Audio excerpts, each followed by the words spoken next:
Connecticut father who beat his 12-year-old son to death with a baseball bat, and then directed his teenage daughter toward the basement where her brother's body lay, has been sentenced to 60 years in prison. Andrew Esposito Jr. will be 113 years old before he is eligible for release. He will not be seeing the light of day. Here is everything we know.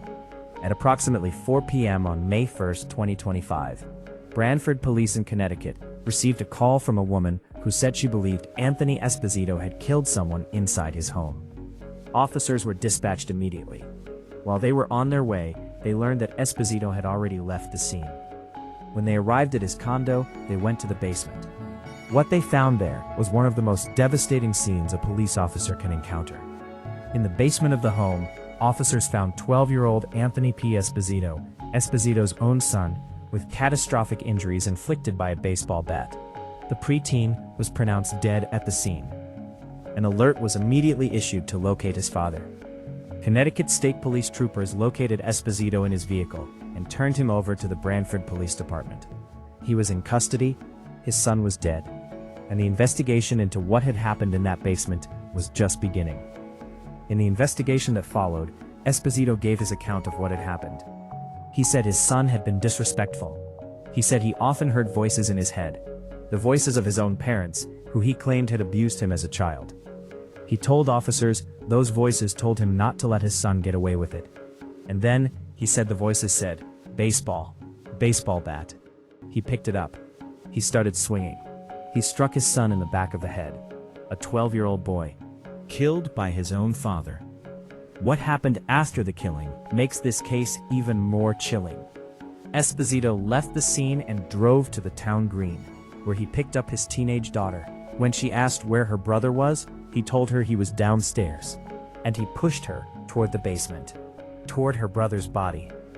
When investigators later spoke to Esposito about his daughter, he admitted something that stopped the room. He said that if he had been able to reach the baseball bat, he may have killed her too.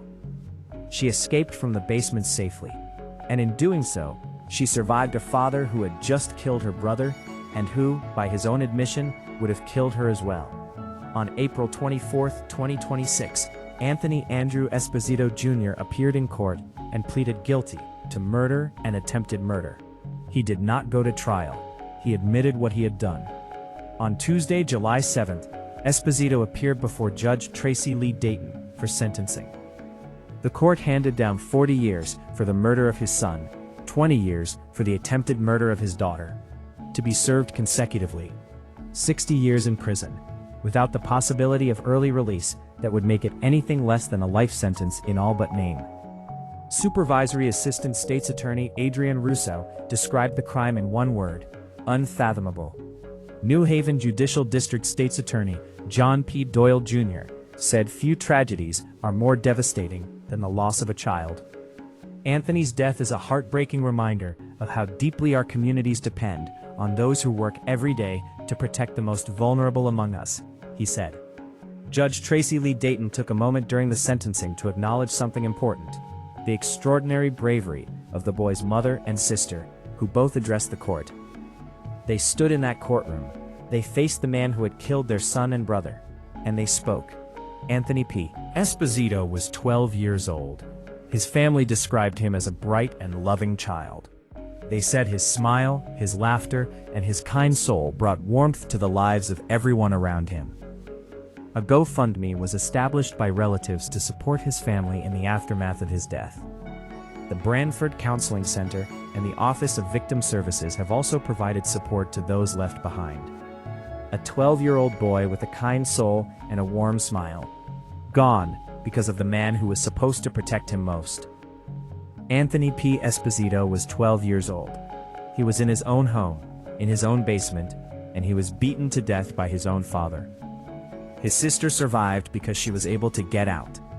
His mother and sisters stood in a courtroom and faced the man who destroyed their family, and they spoke. Andrew Esposito Jr. will spend the next 60 years in prison. The judge called them brave. We agree. Rest in peace, Anthony. Your smile, your laughter, and your kind soul will not be forgotten. We will continue to follow this case through any appeals process and bring you updates as they emerge. If you found this report informative, Please subscribe so you don't miss our next update.